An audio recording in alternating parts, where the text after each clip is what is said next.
Muchas gracias. Bueno, entonces, si les parece, empezamos con una Ave María. Perfecto. Dios te salve María, llena eres de gracia, el Señor es contigo, bendita tú eres entre todas las mujeres y bendito es el fruto de tu vientre Jesús. Santa María, Santa María, Madre de Dios, ruega por nosotros pecadores, ahora y en la hora de nuestra muerte. Amén.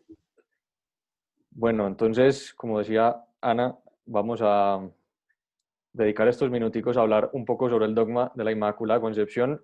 De todas formas, pues creo que lo lógico es comenzar presentándome.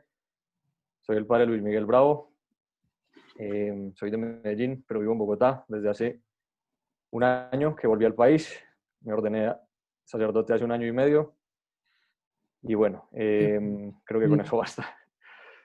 Bueno, el caso es que hoy quisiéramos dedicar estos minuticos a hablar del dogma de la Inmaculada Concepción, lo cual es bastante lógico porque llevamos 7 días preparándonos y por lo tanto creo que es bastante bueno que tengamos unas nociones básicas sobre lo que es este dogma, también quizás dar algún dato histórico. Como les dijeron, pueden hacer las preguntas que quieran en el momento que quieran, o si quieren, pueden guardarlas para el final, por si acaso algo de lo que quieren preguntar lo respondo en el camino. Pero bueno, la idea es que las cosas que explique o diga pues queden claras y a ustedes también les queden claras, digamos, las cosas que realmente les interesan, ¿no? Pero bueno, yo comenzaría quizás explicando lo que es un dogma, ¿no? Porque a lo mejor es una palabra que al menos los que hemos recibido formación cristiana desde muy chiquitos, quizás es una palabra que hemos escuchado mucho y sobre la cual no nos hemos detenido tanto. También porque en nuestra época la palabra dogma puede tener un poquito una connotación negativa, al menos cuando se habla de una persona dogmática, se tiende a pensar en una persona dogmática como una persona, pues digamos, como muy tajante, ¿no? Muy poco abierta a las opiniones de otros o demasiado firme o demasiado fija en sus opiniones y por lo tanto la palabra dogma puede tener un poquito como una connotación negativa a lo mejor. Por eso creo que es bueno que nos refiramos a lo que es un dogma y creo que la Inmaculada Concepción es el dogma perfecto para entender lo que es un dogma, porque también la evolución histórica de la Inmaculada Concepción como verdad recibida por el pueblo cristiano nos ayuda a entender muy bien lo que es un dogma. Entonces, ¿un dogma qué es? Básicamente un dogma es una verdad revelada por Dios, que en cuanto revelada por Dios, la Iglesia considera que todos los cristianos debemos afirmar. O sea, los dogmas son ese conjunto de verdades que Dios nos ha revelado y que en la medida en que Dios las ha ido revelando, la Iglesia las ha ido comprendiendo y en la medida en que la Iglesia las ha ido comprendiendo, nos las ha ido entregando a los cristianos como parte de ese depósito de la fe que la Iglesia ha recibido y que los cristianos afirmamos. Son dogmas de fe, por lo tanto, no dejan de ser en cierto sentido un misterio. Todo lo que afirmamos, por ejemplo, en el credo, son dogmas de fe. En el credo están, digamos, resumidos y condensados, pues la grandísima mayoría de las cosas que creemos y están las importantes, están las fundamentales. Ahí están los dogmas de fe y si uno los empieza a repasar, si uno empieza a repasar el credo, ahí están los dogmas, el dogma de la Santísima Trinidad, el dogma de la encarnación de nuestro Señor Jesucristo, los principales dogmas marianos, porque de los dogmas marianos, pues del cual se desprenden todos, es el dogma de la maternidad divina de María. Entonces ahí también están recogidos los dogmas marianos, la comunión de los santos, la resurrección de los muertos, en fin. Lo que está en el credo recogido podríamos decir que es la síntesis de los dogmas, ¿no? Pero, ¿qué sucede con los dogmas? Porque es importante también entender la evolución histórica de un dogma para entender por qué los dogmas no son, digamos, ladrillos, pum, que la iglesia nos entrega y nos dice, bueno, usted tiene que creer en esto, pum, ahí tiene su ladrillo, métaselo en el cerebro y no lo discuta, no lo cuestione, ¿no? Y a veces uno puede pensar que eso es el dogma, ¿no? Pues como que el Papa me dice, usted tiene que creer en esto y porque sí, porque lo digo yo y el dogma no se discute, ¿no? Sin embargo, si nos fijamos en la evolución histórica de cómo la iglesia ha ido estableciendo los dogmas, los ha ido enunciando, nos damos cuenta de que no es así. O sea, de que la iglesia no cree en los dogmas porque son dogmas. La iglesia cree en los dogmas porque son verdad. Y en cuanto comprendemos que son verdad, los declaramos dogmas. O sea, primero viene la comprensión de la verdad y una vez que la verdad ha sido comprendida y explicada en la medida de las posibilidades, entonces ya la declaramos dogma. Y es importante tener claro ese orden, porque no es que el Papa un día se levanta y dice, bueno, a ver qué dogma voy a decir hoy, ¿no? A ver qué dogma hoy voy a pronunciar o a ver qué dogma hoy voy a afirmar, ¿no? O sea, el proceso es el contrario. El proceso es, Dios le entrega a su iglesia una verdad revelada, el pueblo cristiano la acoge y cuando el pueblo cristiano la acoge, el Papa la nombra dogma. Digamos que el último paso es el dogma. ¿No? Entonces, esto es importante para que nos quede claro que no es que el Papa dice, bueno, pues a ver qué dogma firmo hoy, aquí está, tome el ladrillo, métase en la cabeza, usted está obligado a creer en eso, no. Y como digo, para entender esto, creo que el dogma de la Inmaculada Concepción es un ejemplo perfecto. ¿Por qué? Porque el dogma de la Inmaculada Concepción fue firmado por el Papa Pío IX el 8 de diciembre de 1854. Estamos hablando del siglo XIX. Y estamos hablando de una verdad de fe que la Iglesia ha creído desde siempre. O sea, desde el concilio de Éfeso, en el cual la Iglesia proclama el dogma de la maternidad divina de María. Ya desde ese momento, como digo antes, pues la convicción de que María es Madre de Dios hace que un montón de convicciones sobre la Virgen se desprendan de ahí. Una de ellas es esta: si Dios es Dios y por lo tanto es perfecto, es omnipotente, es puro, el hecho de que Dios, que es totalmente puro, se haya hecho hombre, implica que haya nacido de una madre totalmente pura. Y esto la Iglesia lo ha creído desde siempre. Entonces uno se puede preguntar, bueno, ¿por qué, si la Iglesia ha creído esto desde siempre, por qué se demoró hasta el siglo XIX para declararlo dogma? Y esto es súper, súper interesante para entender lo que decía al principio, que los dogmas no son simplemente, pues, pum, ladrillos, cajas que la Iglesia me entrega y que yo estoy obligado a creer sin discutir, sino que la Iglesia nunca me va a pedir que crea en algo que la Iglesia misma no se ha cuestionado y no ha estudiado y no ha intentado explicar de la mejor manera posible antes de declarar la dogma. Y eso es lo que sucede con la Inmaculada Concepción. La Iglesia dice, bueno, todos creemos en esto porque es lógico que si Dios se hizo hombre,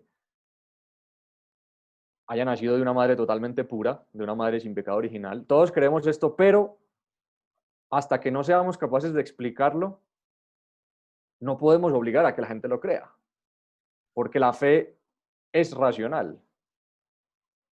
La fe no puede reñir con la razón. De hecho, no riñen con la razón porque Dios es la fuente de ambas. Dios es sapiencia suma. Estamos a punto de empezar la novena de aguinaldos, que es una costumbre maravillosa que tenemos en nuestro país. Y una de las aspiraciones al niño Jesús, antes de cantar Ven, ven, ven, una de las aspiraciones dice así: oh sapiencia suma del Dios soberano, que a infantil alcance te rebajas sacro. Es súper bonito eso y es súper profunda. La novena de aguinaldos, yo no sé si ustedes son conscientes, pero es súper profunda. Y le decimos a Dios, oh sapiencia suma del Dios soberano, ¿no? Entonces, decirle a Dios, oh sapiencia suma del Dios soberano, es decir, bueno, tú eres la sabiduría. Por lo tanto, como Dios es la sabiduría, también es la fuente de la sabiduría humana. Entonces, ¿a dónde quiero llegar con esto? Que la Iglesia nunca nos obliga a creer en algo que la Iglesia no haya intentado entender y que haya intentado explicar, y que cuando ya se siente capaz la Iglesia como madre de entenderla y explicarla, ya se la entrega a sus hijos para que la crean también.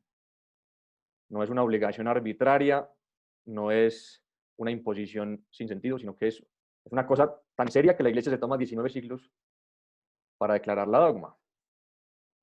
Y entonces, dónde está digamos, la gran pregunta? Uno podría decir, bueno, pero 19 siglos es un montón de tiempo.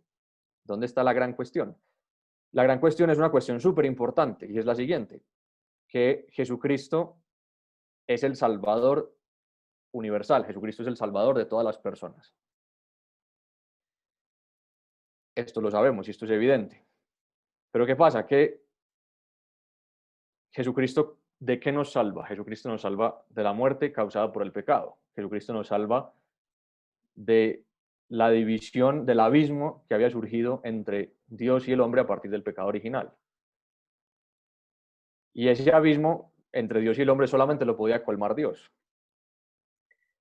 En esta época que estamos viviendo, explicar el dogma del pecado original creo que es un poquito más fácil porque la ciencia, en concreto la ciencia respecto a la genética, ha avanzado mucho. Y hoy, pues yo no soy médico ni mucho menos, pero lo que uno estudia, al menos en biología, o lo que uno sabe por cultura general, pues nos damos cuenta de que la carga genética que hay en las personas es una herencia muy importante y que nosotros todos hemos recibido una herencia genética de nuestros padres, abuelos y toda la línea sucesiva anterior.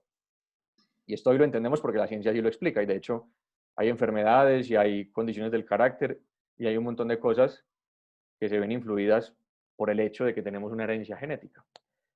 Entonces esto nos ayuda a entender también un poquito el pecado original, porque el pecado original es una culpa transmitida de generación en generación, digamos, desde el punto de vista de la genética espiritual. O sea, el pecado original es genética espiritual, es decir, Adán y Eva cometieron una transgresión, una desobediencia,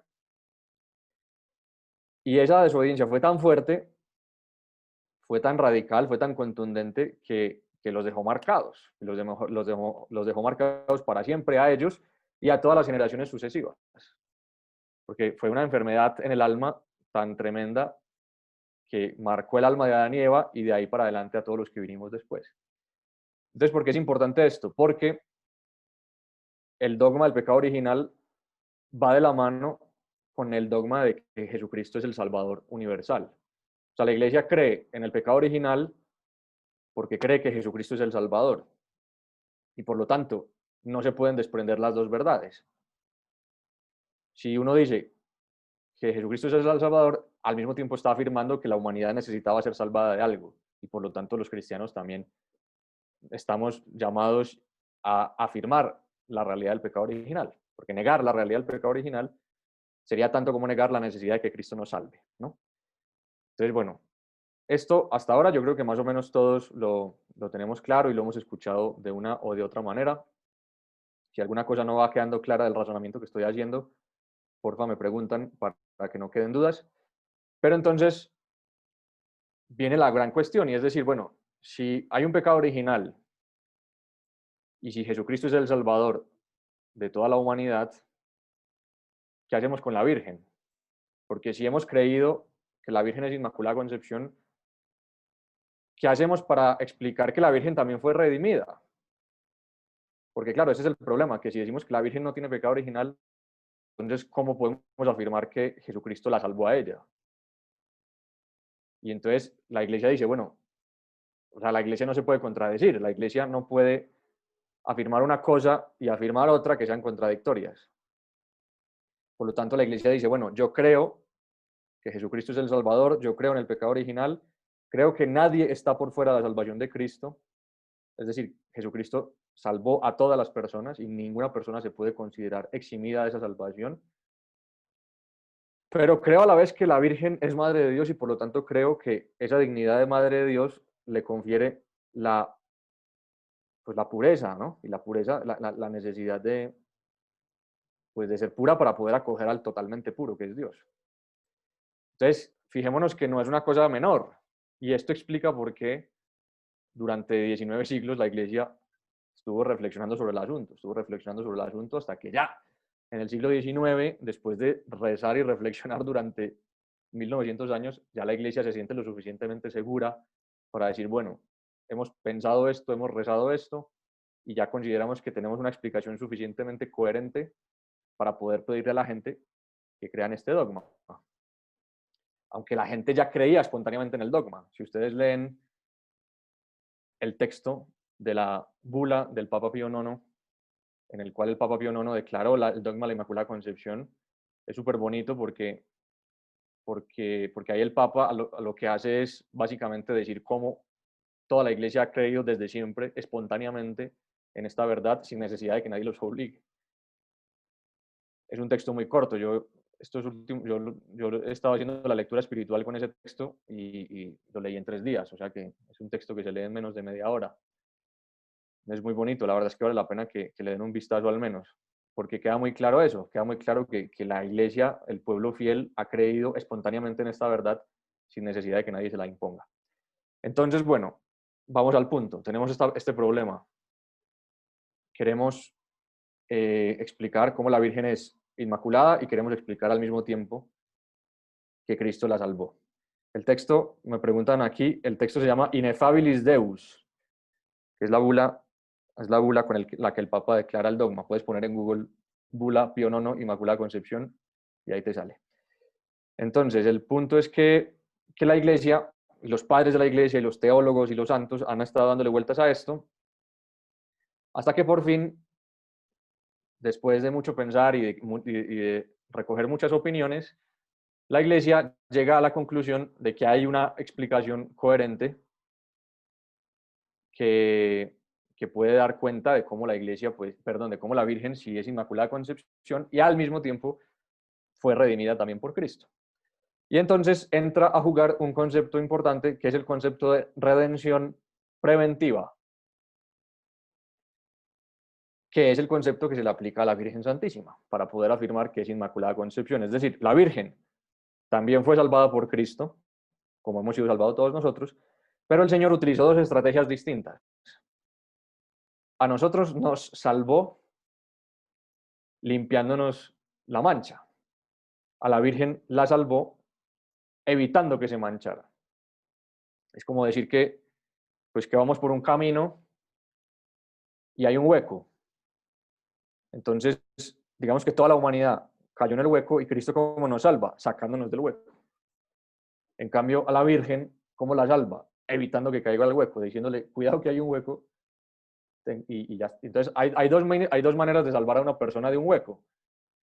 Una, sacándola del hueco, y dos, evitando que caiga. Entonces, a toda la humanidad nos sacó haciéndose hombre y elevándonos, y a la Virgen la salvó evitando que tuviera esa mancha original.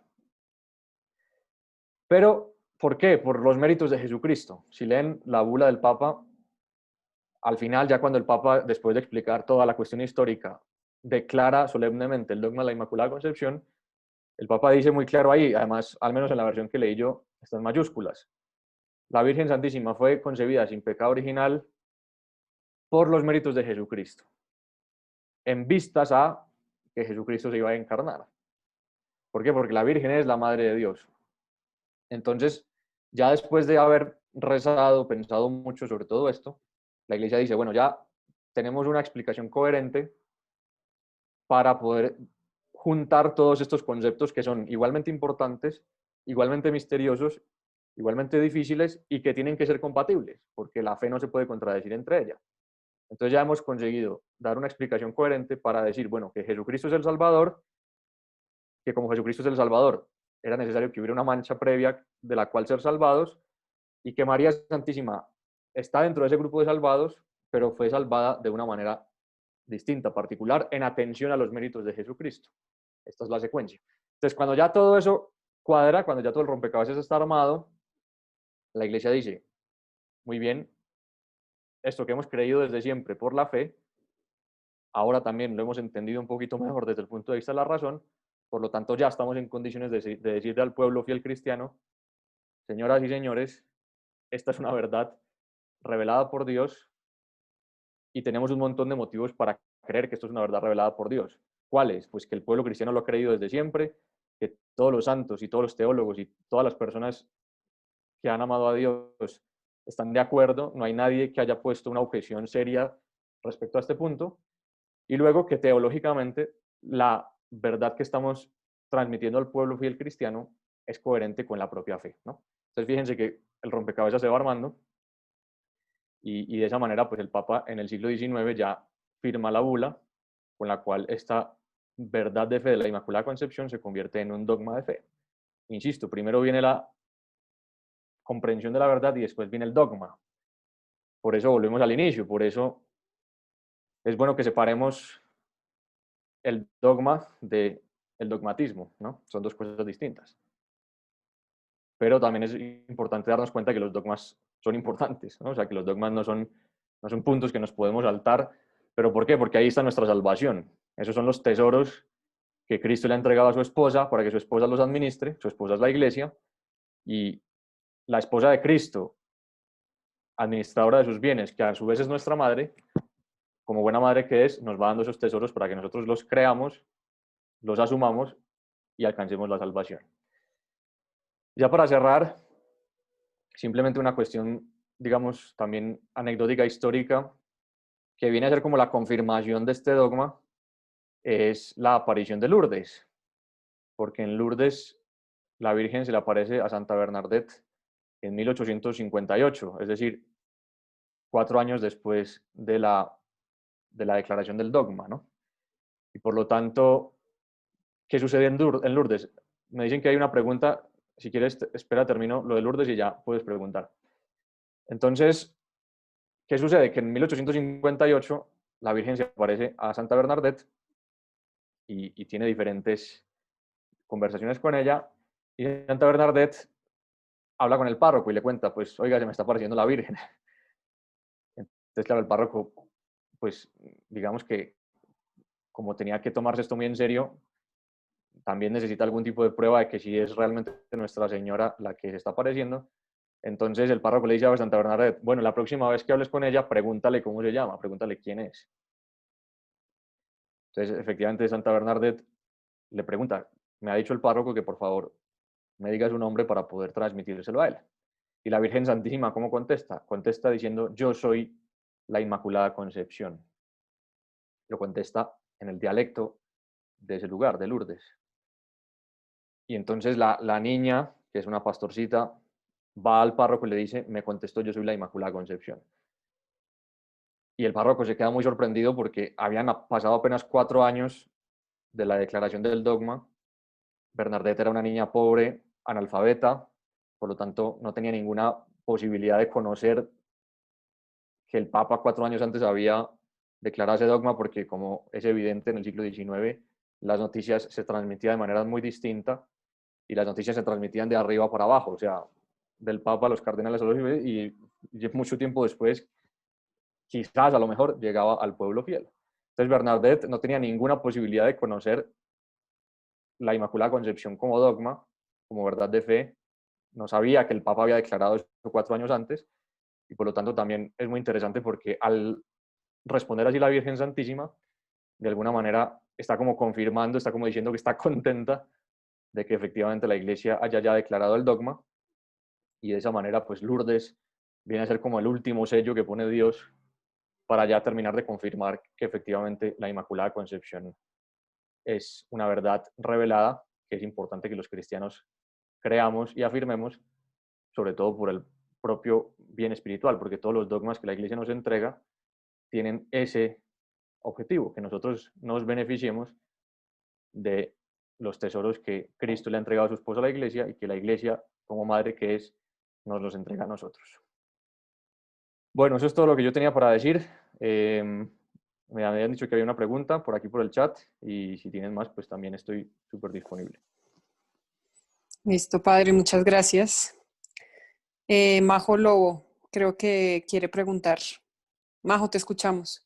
Gracias. Es que eso es algo que desde hace mucho tiempo me lo he preguntado. O sea, cada uno de nosotros venimos como con libre, ¿cómo es que se llama? Libre albedrío, es que se llama, no sé, como que cada uno de nosotros puede decidir como libremente lo que quiere y no hacer, ¿verdad? Sí, o sea, Dios nos da esa libertad. Entonces yo me pregunto, si cuando Dios envió a la Virgen sin pecado original, de cierta manera también ya sabía que la Virgen iba a decir que sí cuando Él le hizo el llamado, o sea, no sé. Muy buena pregunta y además súper difícil. No, es una muy buena pregunta y bueno, yo creo que aquí hay una cosa importante, y es que no te olvides de que también Eva nació sin pecado original. Y Eva sí cometió un pecado. Porque esto nos puede pasar a veces, que nosotros decimos, bueno, para la Virgen fue muy fácil. Es lo que uno podría pensar a veces, ¿no? Que la Virgen nació sin pecado, para pues la Virgen, pues sí, súper fácil. O sea, es que si uno no tiene un pecado original, pues ya listo. O sea, nunca voy a tener malos pensamientos, nunca me voy a enojar, nunca voy a tener pereza. Si Dios me pide algo, le voy a decir que sí corriendo. Uno podría pensar eso, por lo que tú dices, porque sí, bueno, pues, o sea, digamos que, que si nosotros tenemos el pecado original, pues es obvio que haya una batalla interior. Y uno podría pensar que dentro de la Virgen no hubo batallas interiores, porque si no, pues es que es muy fácil, es inmaculada, es pura, es pulcra, es maravillosa, es todo, todo bonito, todo bien. Y resulta que no, ¿por qué? Porque Eva tampoco tenía pecado original al principio. ¿Y a Eva qué le sucedió? Que llegó una tentación y Eva cayó con Adán. De hecho, vamos a leer justamente ese pasaje del Génesis en la misa de la Inmaculada Concepción el martes, porque como expliqué, pues el pecado original tiene mucho que ver con este dogma. Entonces, claro, justamente el contraste que vamos a ver es el que tú has planteado, porque la liturgia del martes es primera lectura Génesis, Evangelio, la Anunciación, justamente las dos cosas a las que tú has aludido. Entonces, claro, es un misterio, la libertad humana es un misterio, pero yo creo que es importante que no perdamos de vista una cosa, y es que no es más libre el que peca, ¿no? O sea, el pecado nunca va a ser libertad. El pecado es esclavitud. De hecho, Jesús lo dice, la verdad os hará libres. ¿Cuál verdad? La verdad de que Jesucristo es el Redentor, la verdad de que Jesucristo es el Señor. Entonces, claro, uno puede pensar que la posibilidad de pecar es sinónimo de ser más libre. Y no necesariamente es así, porque de hecho el pecado, como digo, pues es un camino de esclavitud. Es más libre la persona que es más santa. Hay muchas definiciones de libertad, porque la libertad es un misterio. Pero hay una definición que a mí me gusta mucho, de hecho es mi definición preferida de libertad, que la leí a un autor español que se llama Alfonso López Quintas, que dice, la libertad es la potestad de vincularse a lo perfecto, que me parece súper bonito, porque, o sea, ¿qué es la libertad? ¿Para qué nos dio Dios la libertad? Para podernos vincular a lo perfecto. O sea, la libertad está como posibilidad de unirse a Dios. Obviamente está como posibilidad también de embarrarla, pero no es más libre el que más la puede embarrar, es más libre el que más se puede vincular a lo perfecto. Por lo tanto, la Virgen sí que fue libre y fue libre siempre. No, el hecho de no tener pecado original no la hace menos libre, al contrario, porque tiene esa potestad de vincularse más perfectamente a lo perfecto. No sé si, Gracias. no sé si me expliqué.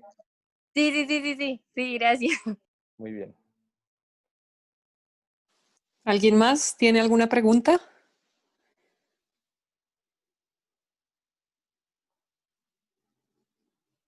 Pues, Estás muy tímida. Yo tengo una pregunta. a ver, Kate. Hola. Oye, la Inmaculada Concepción sale en alguna parte de la Biblia. O sea, como que uno puede leer, Puedes leer como que está ahí. puedes leer el pasaje de la Anunciación y vas a escuchar 3 veces al ángel utilizando la palabra gracia. Dios te salve, María, llena eres de gracia. No temas, María, porque has hallado gracia delante de Dios. El Espíritu Santo descenderá sobre ti. Entonces, se puede intuir, obviamente no es explícito, ¿no? O sea, no dice, tú naciste sin pecado original, pero no hay ninguna verdad de fe que no tenga fundamento bíblico, porque como sabes, pues la revelación tiene diferentes fuentes, una de ellas una de las más importantes es la Sagrada Escritura, la tradición, y con ellas dos, la tercera pata vendría a ser la interpretación que el magisterio de la Iglesia hace de esas otras dos fuentes, digamos, ¿no? La revelación y la tradición. Entonces sí, hay varias fuentes bíblicas que se pueden, bueno, no, que de hecho son las que ha usado la Iglesia para afirmar esto. Una es lo que se llama el protoevangelio, que es el pasaje de Génesis 3:15, en el cual el Señor le anuncia a la serpiente que va a poner enemistad entre ella y el linaje de la mujer. Pero sobre todo el pasaje de la anunciación es clave, ¿no? Porque el ángel utiliza tantas veces la palabra gracia que está muy claro pues que la gracia de Dios en María está de una manera particular que no está en las demás personas. Porque le dice, alégrate llena de gracia. Le dice, el Señor es contigo. Le dice, has hallado gracia delante de Dios, etcétera, etcétera, ¿no? Entonces, la palabra gracia es muy importante, es súper importante la palabra gracia. Y por eso el hecho de que esté tan presente en la Anunciación es una de digamos, de las fuentes bíblicas principales que ha utilizado la Iglesia para estar segura de esa verdad, ¿no? Buenísimo. Gracias. Con gusto. ¿Alguien más quiere preguntar?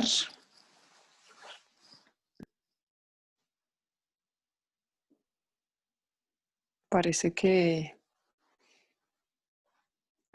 no. Parece que está todo muy claro. Pues bueno, nada, padre, yo creo que agradecerle por esta sesión que nos ha dado y agradecerles a todas las que están aquí presentes, pues que creo que es un paso más para seguir unidas a la Virgen en estos días y durante toda esta época de Adviento de preparación para la Navidad. No solo para la novena a la Inmaculada, sino que pienso que nos sirve también como preparación para la Navidad. Bueno, pues nada, muchísimas gracias a todas por estar aquí. Mañana tenemos el 8º día de la novena. Será una serenata a la Virgen. Entonces las animamos a que se conecten muy puntuales. Va a ser un poco la Virgen, la música también como arte que nos eleva el alma para estar muy pegada a la Virgen, pues también al Señor, pero bueno, en este caso va a ser más directamente con la Virgen y después una pequeña serenata dedicada a la Virgen. Entonces, pues contamos con todas para mañana. Pueden invitar a sus amigas, a las familias también. Y esto, pues muchas gracias por haber estado hoy. Muchas gracias, Padre Luis Miguel, nuevamente y nos vemos mañana. Gracias a ustedes. Gracias. Gracias. Gracias, hasta mañana. Adiós.